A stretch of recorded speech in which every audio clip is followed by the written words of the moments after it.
Hola, soy Sky. Este iceberg es más corto que el resto y por motivos del proyecto como tal, porque básicamente alguien se salió. Pero me pareció prudente subirlo, siendo que no está mal tener un iceberg pequeño y bla bla bla bla. Tenemos miembros del canal. La membresía más cara cuesta lo que sale una pizza y las demás son incluso más baratas que si 5 o 2 dólares. Me vas a decir que no tienes 2 dólares. Considérenlo y ahora sí los dejo con el iceberg. Únanse al Discord, usen Splinter, lo demás está en la descripción. Lo quiero, bye.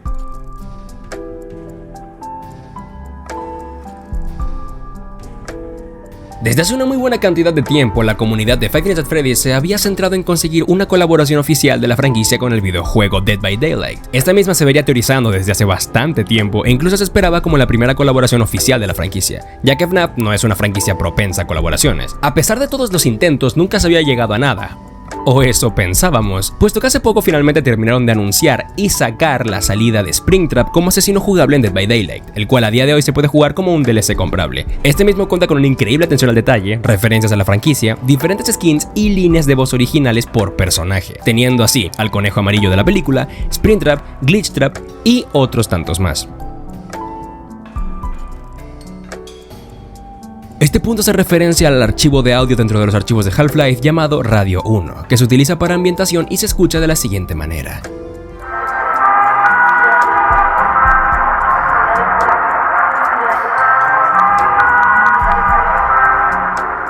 Esto mismo había sido producto de teorías, mucha gente pensando que decía muertos, todos están muertos, o dependiendo de la versión, incluso muerto, Gordon está muerto, siendo Gordon Freeman el protagonista de esta franquicia. Freeman, pam pam. De igual forma, esto solamente se limita a ambientación de la entrega, e incluso un audio con la voz extraída y filtrada fue publicado ya en YouTube.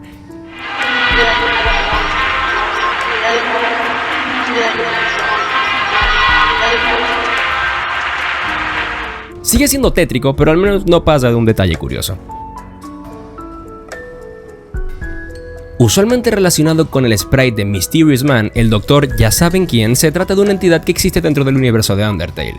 Este mismo se trata del antiguo científico real del subterráneo que cayó dentro de su propia creación, y él mismo se había dado como desaparecido, siendo reemplazado por la científica real Alphys. A lo largo del juego, y si tenemos suerte, podemos encontrarnos a los diversos seguidores de que hablan de él y nos cuentan más de su historia, siendo esta la forma en la que nos enteramos de él. Es posible encontrar este sprite, al cual muchos relacionan al mismo personaje, sin embargo, es sabido que este mismo es solamente un cebo para los data miners, y es más un easter egg sin mucha más profundidad, así que obviamente no se trata de Gaster.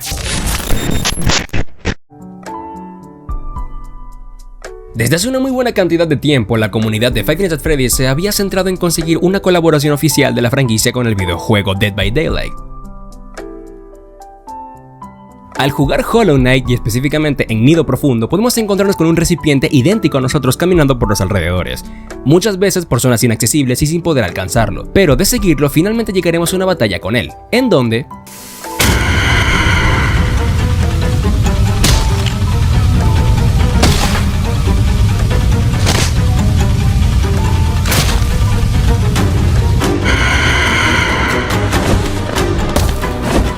es un jefe opcional y solo consigues que sí, un mineral pálido tras matarlo, pero para ser así de tétrico contrasta bastante con el resto del juego.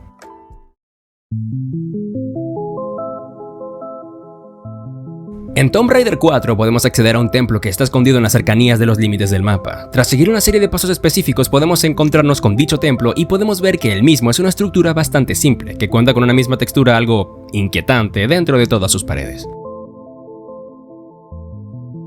El desarrollo y la historia del Avatar Me fue un proceso largo y arduo que tardó unos 20 años en concretarse. El desarrollador del videojuego Shigeru Miyamoto reveló información sobre este proceso durante su discurso de apertura en la Game Developers Conference 2007. Afirmó que el diseño actual del Me se basaba en las muñecas de madera tradicionales japonesas, conocidas como kokeshi, y también destacó varias etapas del proceso del desarrollo del Me. La idea surgió inicialmente para la Famicom Disk System, pero la confusión sobre cómo convertirla en un juego detuvo su desarrollo. La idea resurgió con la Nintendo 64 DD, donde el jugador podía editar un personaje 3D con una amplia variedad de ropa.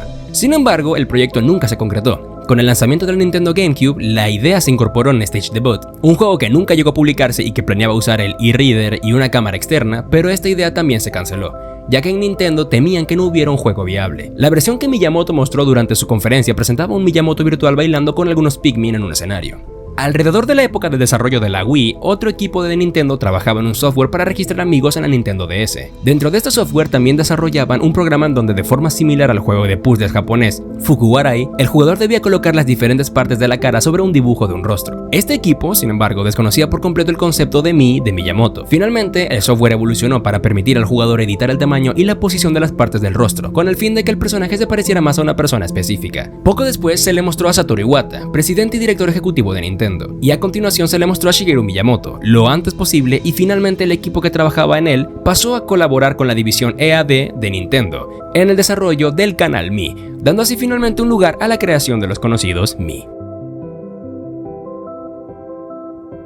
Los autos fantasmas son uno de los mitos más populares de GTA San Andreas y también es uno de los primeros mitos que se han demostrado reales. Estos vehículos se diferencian de sus modelos normales porque todos sus paneles de carrocería, parachoques y puertas están abollados. El daño no se puede reparar visitando un Pay and Spray ni usando trucos, ya que el daño es en realidad parte del modelo del carro. Los jugadores apodan a estos carros dañados como beaters. Se sabe que un par de glendales destartalados que aparecen en los bosques de Back 'n' Beyond se mueven solos. Aparecen en la ladera de una colina empinada y se deslizan hasta el pie de la colina tan pronto como aparecen, dando la impresión de que se conducen solos. Este fenómeno se puede presenciar en cualquier momento en la ubicación de Back 'n' Beyond. Se desconoce si los carros fueron solo un descuido o si los desarrolladores del juego lo implementaron a propósito.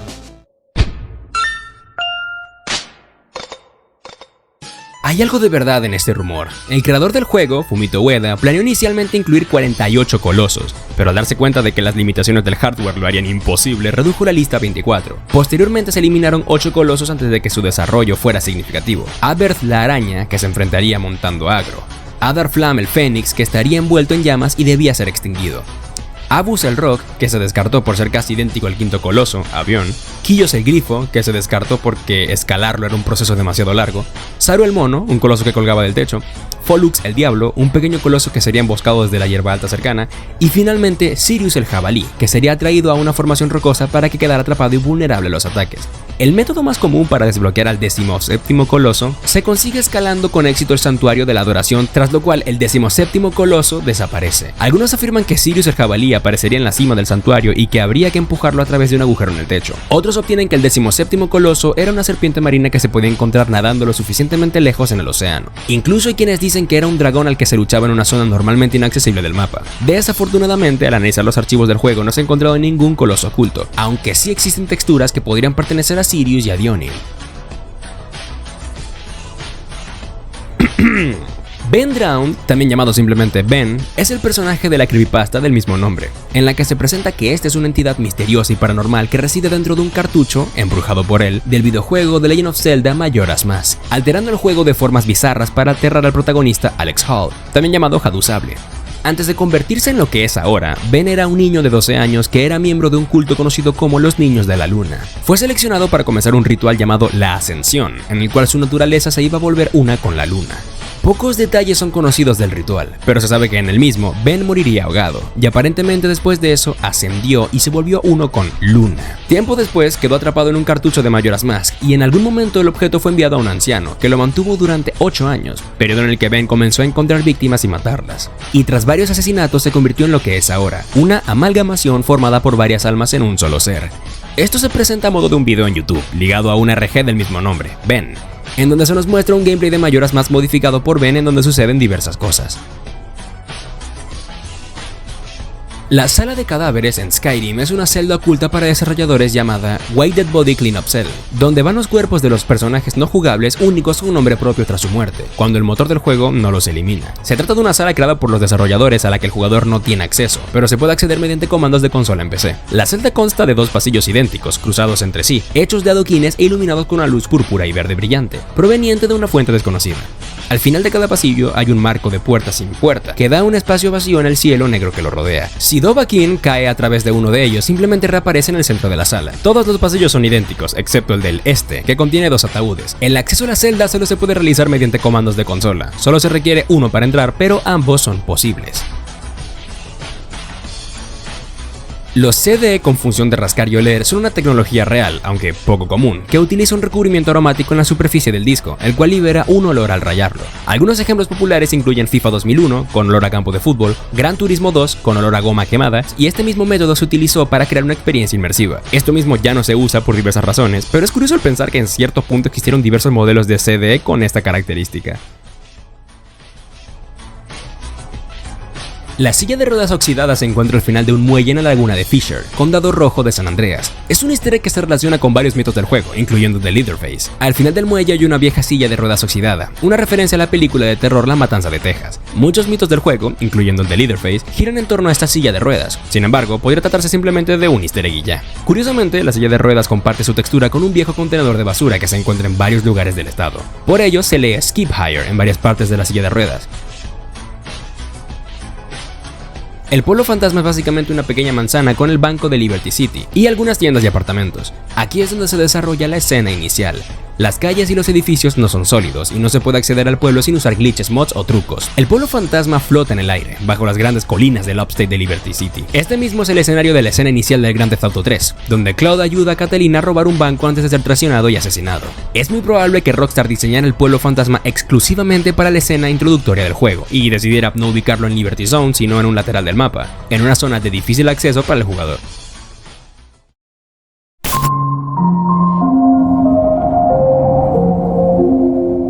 La séptima entrega de Final Fantasy se planeó como un título de Super Nintendo. Después de crear un primer prototipo en 2D, el equipo propuso el desarrollo para ayudar a terminar Chrono Trigger. Una vez que se completó Chrono Trigger, el equipo reanudó la discusión sobre lo que se convertiría en Final Fantasy VII. En lugar de hacer el juego en 2D, el equipo decidió tomar una opción arriesgada y hacer el juego en 3D con hardware de nueva generación. Esto significó que el equipo tuvo que elegir entre hacerlo para Nintendo 64 o PlayStation de Sony. El equipo también consideró hacerlo para Sega Saturn y PC con Windows. Esta decisión estuvo influenciada por dos factores: una demo técnica de gran éxito basada en Final Fantasy VI utilizando el software Softimage 3D y el precio cada vez mayor de los juegos basados en cartuchos, que había estado limitando la audiencia de Square. Se hicieron pruebas para una versión de Nintendo 64 que usaría el periférico Nintendo 64 DD, planeado a pesar de la falta de kits de desarrollo de 64 DD y las cambiantes especificaciones de hardware del dispositivo prototipo. Esta versión se descartó durante las primeras pruebas, puesto que los polígonos necesarios para renderizar al monstruo Behemoth ejercen mucha presión sobre el hardware de Nintendo 64, lo que provocaba una baja velocidad de fotogramas. Ante problemas técnicos y económicos en el hardware actual de Nintendo e impresionado por la mayor capacidad de almacenamiento del CD-ROM en comparación con el cartucho de Nintendo 64, Square cambió el desarrollo de todos sus proyectos planificados a PlayStation, donde el juego vería la luz finalmente en 1997 en la consola de Sony.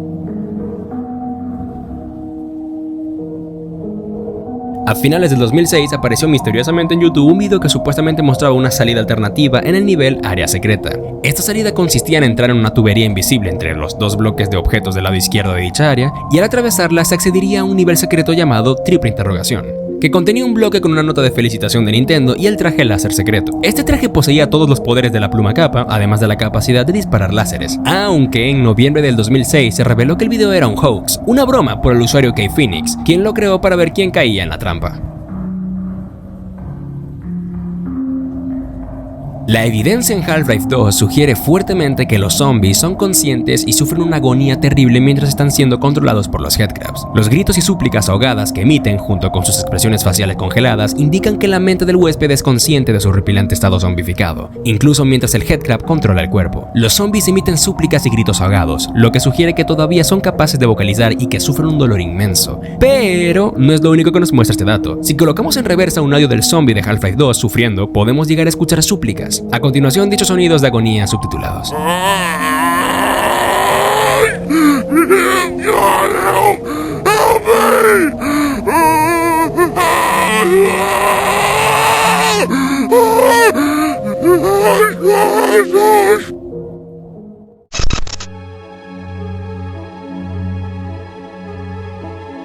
Corpse.1, más precisamente Corpse01.mdl, es el nombre del archivo otorgado a la textura de un cuerpo humano quemado utilizado en el videojuego Half-Life 2 y otros juegos que implementan el motor Source, como Garry's Mod. El debate principal en torno a este modelo gira en torno al descubrimiento de que la textura de su rostro se derivó de una fotografía real de una víctima de quemaduras publicada en un libro de texto médico. Evidentemente no les voy a mostrar la fotografía original y de hecho no les recomiendo que la busquen, no porque al chile sí es bien fuerte, sino porque realmente no vale tanto la pena, se parece al modelo. Solo quédense con con este dato debido a que, damn, curioso, sí, pero tétrico también. Mi papá trabaja en Valve y va a usar tu cadáver en un modelo 3D.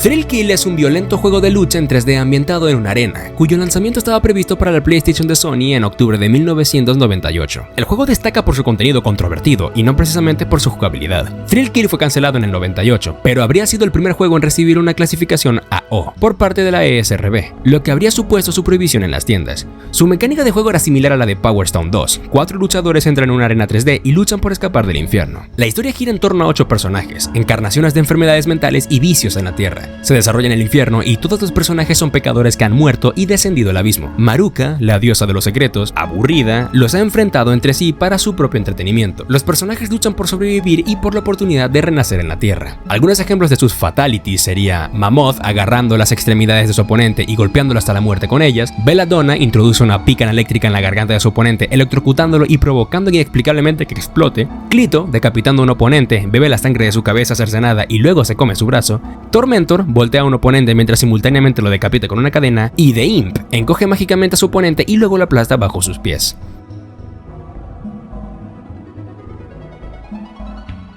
Boku no Natsuyasumi, traducido como Mis vacaciones de verano, se lanzó en el año 2000 para la PlayStation original. El protagonista llega a un pueblo rural el 1 de agosto y comienza un mes de vacaciones de verano lleno de pequeños placeres, desde cazar insectos en las montañas hasta interactuar con su familia. El 31 de agosto, tras terminar de escribir su diario y reflexionar sobre sus experiencias, espera con ilusión la llegada de su padre para que lo lleve a casa al día siguiente. Para algunos jugadores aquí comienza el horror. Un error inesperado en el diario provoca que el juego avance a una fecha que no debería existir, el 32 de agosto. A medida que el juego supera su supuesto final, empiezan a suceder cosas espeluznantes. Primero, toda la familia del tío protagonista desaparece misteriosamente de su casa, dejando tras de sí un vacío inquietante.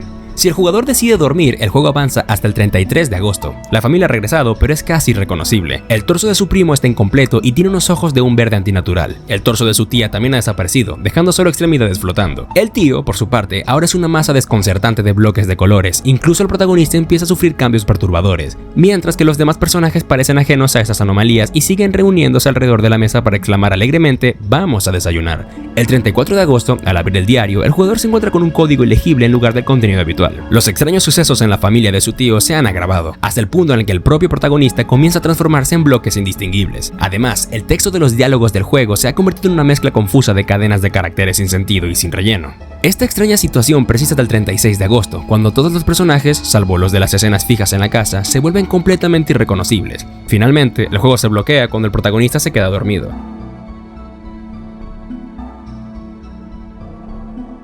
Replay es un videojuego 3D eroge creado por Illusion, lanzado el 21 de abril de 2006 en Japón. ¡Qué sorpresa! En comparación con los juegos anteriores de Illusion, la historia principal es más corta, presenta un motor 3D mejorado y se juega principalmente a través del control del mouse. El juego se centra en un personaje masculino que acecha y viola a una madre y sus 2 hijas. 3 años después de su lanzamiento inicial, el juego atrajo la atención internacional y la controversia por su contenido, lo que resultó en su prohibición en varios países. En el modo historia, el jugador viola a las 3 mujeres en el orden de Manaka, Yuko y Aoi. Una vez que el jugador termina de violar a las 3 mujeres, desbloquea el modo juego libre. Empresas como Minori, Navel y Visual Arts prohibieron las IP extranjeras y obligaron a los extranjeros a mudarse a Japón para jugar. En un movimiento controvertido, Minori también comenzó a enviar cartas de cese y desista a grupos de traducción y vandalizó una wiki de traducción para hacer cumplir su prohibición. Algunos usuarios en la comunidad de eroge vieron estos actos como duros y xenófobos. Pero además de eso, algunos usuarios en la comunidad de eroge vieron estos actos como duros y xenófobos. ¿Qué hay? Este video no tendrá un audio. ¿Qué hay? Este outro. ¿Qué hay? Este video no tendrá una outro tan larga por cuestiones de tiempo, pero gracias por ver hasta el final. Si les gustó, por favor vean la playlist y el otro iceberg que se subió hoy, que es de Isaac. Como siempre, esto ha sido Sky y nos vemos del otro lado. Wait, what is this?